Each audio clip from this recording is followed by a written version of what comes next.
to Rideau Cottage on the grounds of the Governor General's residence and listen to the Prime Minister. Bonjour tout le monde.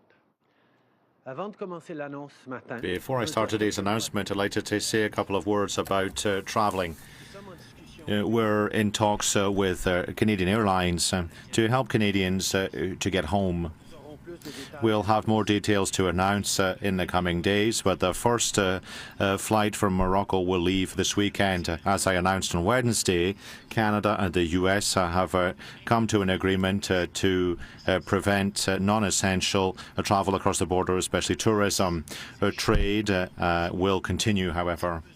Now, this measure will come into force at midnight tonight.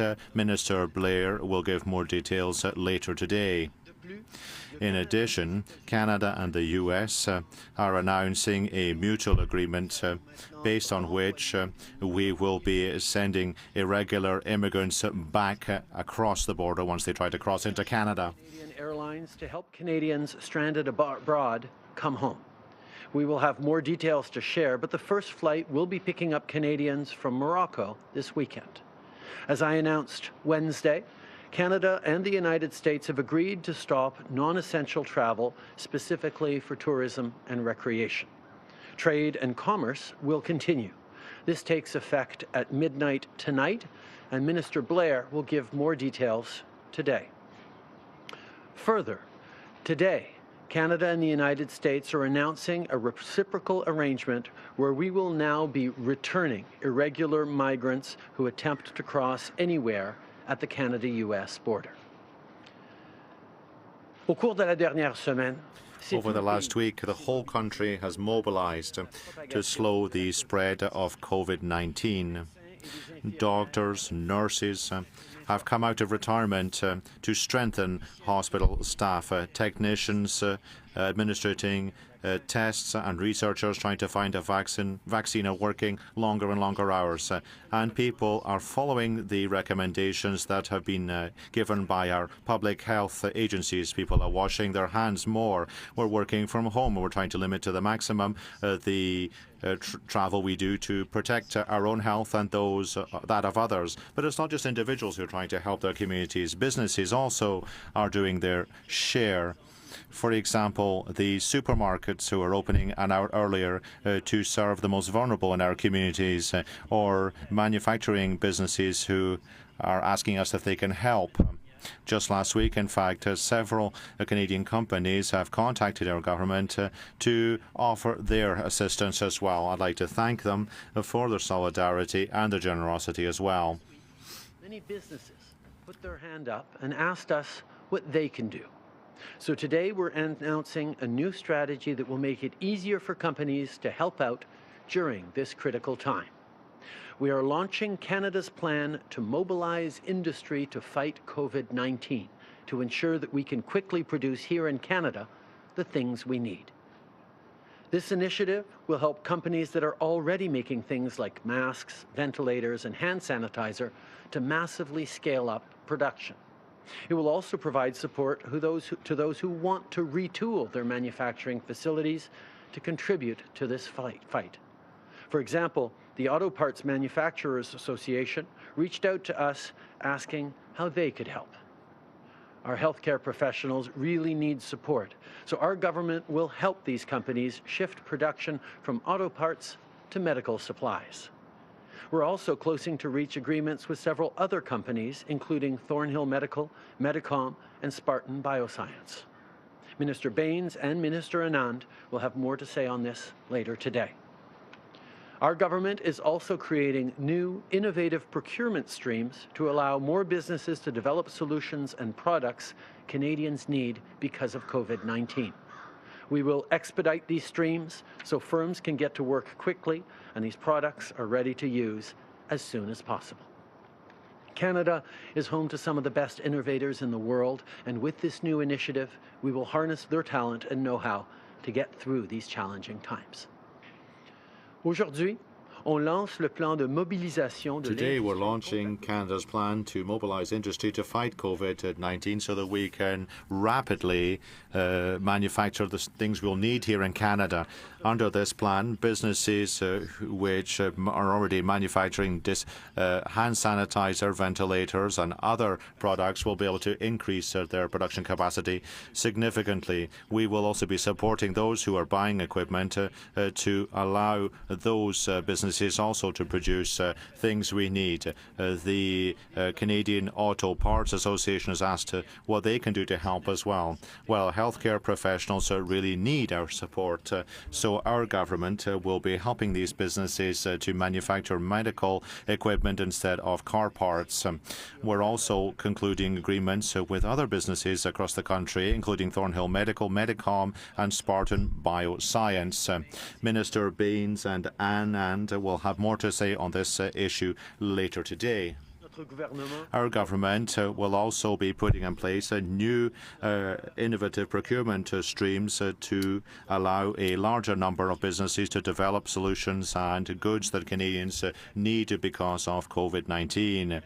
We will be rapidly putting in place a new process so the businesses can actually get down to work as quickly as possible. Canadian innovators are among the best in the world, and with this new strategy, we are putting their knowledge and expertise into practice to get us through this tough time together. Over the past week, Service Canada and many government agencies have received a historic number of calls from concerned Canadians. We received over 500,000 applications so far this week, compared to just under 27,000 applications for the same week last year. I know people are anxious to get the help they deserve, and our government is working as fast as possible to support them. This is, of course, an unprecedented situation, and it's putting a lot of pressure on our system, but we're on it. Thousands of public servants are working around the clock to help you. I know this past week has been hard on people for many reasons. Working from home while the kids are running around, not being able to visit your parents at their nursing home, not hanging out with your friends. It can take its toll. But it is in these challenging times that we also see what we're made of. This past week, no matter how difficult, was further proof that Canadians are generous, kind, and compassionate, and that should give us all hope. We all understand our responsibility as Canadians. We have to do the right thing, whether it's working from home or practicing social distancing, to protect our nurses, doctors, and everyone who works in our healthcare system. To deal with this crisis, we need everyone, citizens, businesses, and governments, to come together and do their part. That's what we've seen right across the country. I want to thank all the workers who are stepping up and all the companies who are making things our country needs. If you own a business and you're wondering what you can do, reach out. We need your help. Canadians need your help. And our government is ready to work with you to maximize your impact. I will end this morning by addressing all those celebrating Nowruz today and this past week. This is usually a time when friends and families gather around the half-seen table and share a festive meal, but this year is a bit different. To the many families who've been spending their first Nowruz without loved ones lost in the Ukraine International Airlines tragedy, know that all Canadians mourn with you. I also know that many have had to postpone festivities because of COVID-19, and I want to thank you for that as well. Social distancing is crucial in limiting the spread of the virus, and we do this now. Soon, we will be able to celebrate together. In the meantime, I want to wish you all a very happy New Year, Nowruz Etan Piruz, and I look forward to marking the occasion with you again in the future. Encore une fois, merci d'être des nôtres. Once again, thank you for being with us and watching this press conference. I'm now ready to take your questions. You say that you're working with private companies to mass manufacture ventilators, masks, and tests. I mean, how fast Can a private company actually produce ventilators, for example, up to standard? And can this keep up with the rate of what we're seeing, 50 new cases in Ontario already today? We know that Canadian companies are among the most innovative and agile in the world, and we are very confident that we're going to be able to work with them to respond to the pressing needs in our healthcare system. Timeline on that. Nous sommes confiants. Well, we're confident that our companies, which are among the most innovative in the world and the most creative in the world as well, will be able to respond to the demand very quickly. Minister Baines and Minister Anand will flesh this out in their press conference at midday. Monsieur Trudeau, Philippe Vincent Fossé de Radio-Canada. Mr. Trudeau, now, to what extent what you're asking these companies to do is like a situation during wartime, like during the Second World War, for example, on Roxham Road? What are you going to do exactly? Are you going to put up a barrier? Are you going to send everybody back right away? Explain to us how this is going to work. Well, people arriving at the border in a regular fashion will be returned to the custody of American authorities and sent back to the U.S. This is a temporary measure we're putting in place, and it will stay in force for as long as COVID-19 is with us. So these are exceptional measures to protect people. Now, in terms of businesses, well, we'll continue to work together with businesses. We recognize rather that this is an exceptional, unprecedented situation. People are talking about a warlike situation, an economic crisis, recession. We're doing what we need to do to deal with the situation. We recognize that the efforts we are going through are unprecedented. These are historic times in which we need to do everything we can to support Canadians and mobilize all our efforts in smart ways. There are people who are talking about historical echoes, whether it was wartime or Great Depression. We're focused on doing what we need to do right now. We know that Canada has never faced a situation like this, and we will face through it together. Morning, Prime Minister. Olivia Stepanovich, CBC News. California is under an official state lockdown to deal with COVID-19. Why isn't Canada putting stricter measures in place to ensure or enforce that people practice social distancing and do a self-isolation? And is Canada considering following California's lead with a lockdown? We are seeing Canadians right across the country take on social distancing, take on measures that are protecting citizens. We know there's always more to do, and we will continue to work to encourage people to stay home, to practice social distancing, not just to protect themselves, but also to protect our healthcare workers and the system that is working so hard to keep so many Canadians safe and healthy. This is something we're going to continue to look for. We'll always be open to taking new measures, but we are continuing to impress upon Canadians how important it is to do just that. Is Canada considering a lockdown? We are looking at all possible different measures. As I've said repeatedly, nothing is off the table. We will continue to announce measures that become necessary. Right now, I want to congratulate and thank the millions upon millions of Canadians who are using social distancing and intelligence to keep themselves safe, to keep families safe, and to keep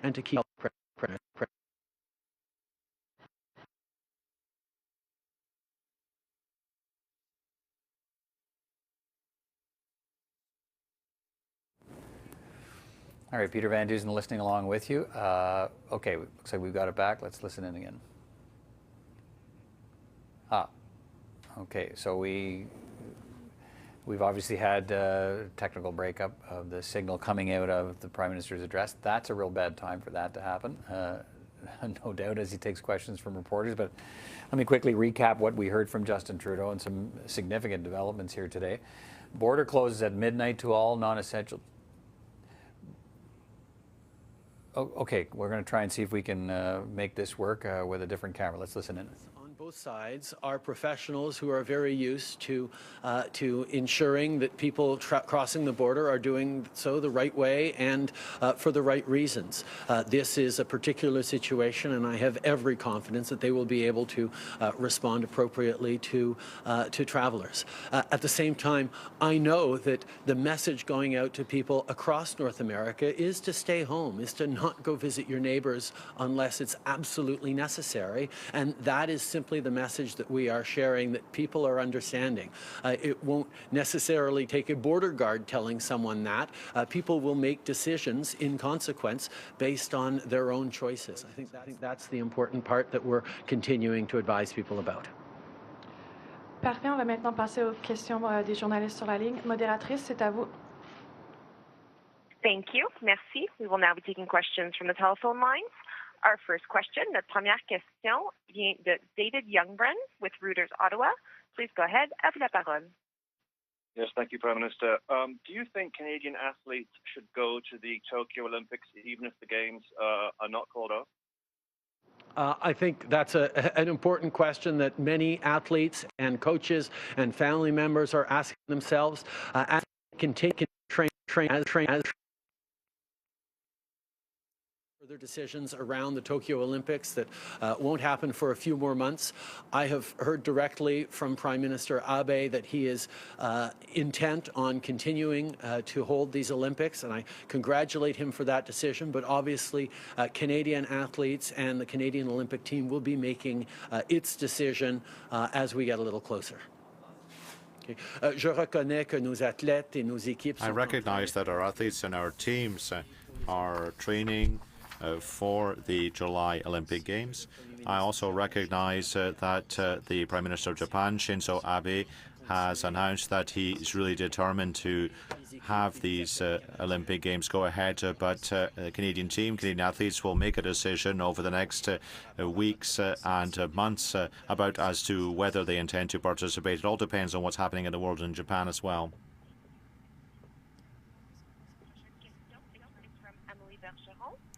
Émilie Bergeron, please go ahead.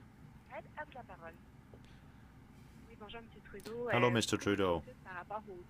There's a lot of concern over testing and screening. Some provinces really think that they might not have enough tests available. What you're announcing today with Canadian businesses help, do you think that'll really help things along? Well, I think that what we've announced today will help, but I'd also like to point out that over the past few days, I've seen new tests being approved. These tests will be shortly available to the provinces and territories, so we're increasing the number of screening tests available across the country. Over the past few days alone, we've seen a huge increase in the number of tests that are being administered to Canadians on a daily basis. So we've learned from other jurisdictions that this is an important component of any preventive strategy to deal with COVID-19. And we will make sure there's enough tests for everyone based on need, of course. Our next question, notre prochaine question, is from Justin Lang. Please go ahead. À vous la parole. Hi, Prime Minister. There's concerns that prison and detention facilities are particularly risky vectors for transmitting COVID-19. Some states and other countries have done things to reduce the prison population. Is Canada considering that? And secondarily, yesterday your plan was to detain migrants crossing into Canada in federal facilities. Now you're planning to send them back to the U.S., where they may be interned in ICE detention facilities and potentially even deported back to South America. Is that wise? First of all, on Corrections Canada, I can assure you that the Minister of Public Safety is engaged with the head of Corrections Canada to take measures to keep our incarcerated population safe. That is something that we are looking at very carefully, and we understand the heightened risks in those institutions. In regards to the agreement we just worked out over the past 24 hours with the Americans, we recognize that these are exceptional exceptional times, and someone who comes to the border to request asylum will be turned back to American authorities, as happens right now when someone comes to an official border crossing and requests asylum. We turn them over to American authorities at the border where they are released almost immediately into the into the United States.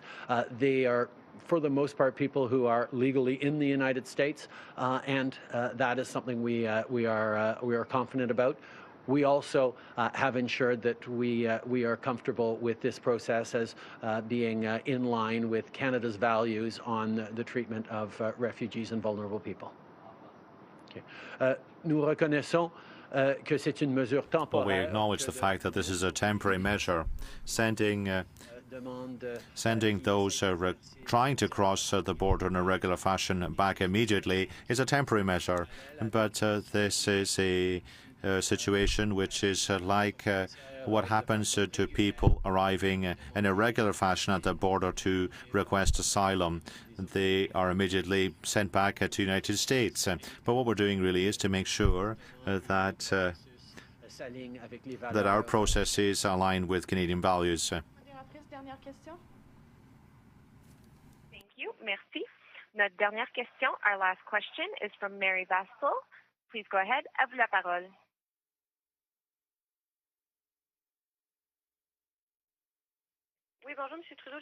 Hello, Mr. Trudeau. I'd like to pick up on that line of questioning. At Roxham Road, on Roxham Road, rather, you mentioned yesterday that you'll be putting people in quarantine in separate facilities here. Why have you changed your approach 24 hours later? Is it because you don't have space for them? There's a lack of resources? Is that why you're changing the process? Or because you're more fearful, perhaps, about these people bringing sickness into Canada? Not at all. Those who arrived at the beginning of the week, for example, are in isolation. This is a process we put in place, but at the same time we're working with our American counterparts to make sure that we find a mutually acceptable process to deal with illegal migrants properly. We've been talking to the Americans for years now to try to come up with this type of measure. So we've come to an agreement on this process, have announced today. This is a temporary process, of course, and that also, of course, stems from the current situation involving COVID-19. Yesterday, we had not yet come to an agreement with the U.S. Now we have an agreement with the U.S. Well, of course, those who have already crossed the border will be put in isolation, as I stated yesterday. But in the future, those trying to cross the border regularly will be released back into the U.S. But as I've said, this is a reciprocal agreement we've concluded with the U.S., and it was only agreed yesterday. Thank you very much. Enjoy the rest of your day. All right, Peter Van Dusen, watching along with you here, some significant measures to talk about unveiled by the Prime Minister today. Let's sort of go through some of the key ones. The border closes at midnight tonight, so midnight tonight to all non-essential travel between Canada and the United States. Repatriation flights of stranded Canadians begin this weekend, starting with a flight out of Morocco.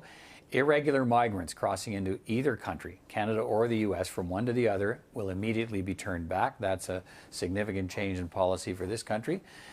New industrial strategy to ramp up production of medical supplies or to help finance